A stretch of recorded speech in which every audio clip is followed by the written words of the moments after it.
ό,τι αξίζεις. Τα πόδια μου αντέχουνε και βγάζουνε κάτι. Νιώθω σαν ποδοσφαιριστής. Από αυτούς που μάθανε την τρίπλα της αλάνας. Τη μυρωδιά του χρήματος τους έκανε πειράτας. Μεγαλώσαμε με το αδερφός για αδερφό, αλλά ματώσαμε για τα σταλιά σεβασμό. Και τώρα κοίτα μας, δεν χωράνε ξένοι μες στην κλίκα μας. Αυτό είναι το στίγμα μας. Με πιάσε δέος όταν είδα τις τρύπες στα εργατικά. Εκεί στην Αλεξάνδρα, σαν τα Δεκεμβριανά. Σ' αυτή τη χώρα έχει γραφτεί ιστορία από παλιά. Το δικό της και σε κανείς. Ζήσαμε δικτατορίες και δυο κατοχές. Θα μιλάω στο παιδί μου για τη δεύτερη λες. Παπα τι έγινε όταν ήσουν 30 στην Ελλάδα. Πόλεμος αγόρι μου, πήγα η κυβάνα.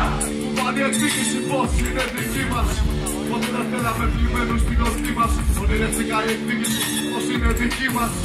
Ποτέ δεν θέλαμε πλημμένους στην ορτή μας. Ο φόβος είναι ανίκητος, λέγατε θυμάστε. Γύρισε ο τροχός, κάνες τώρα σοπάστε. Σοπάστε για να ακούσετε τα γέλια των χαμένων. Που πάνω στα συντρίτια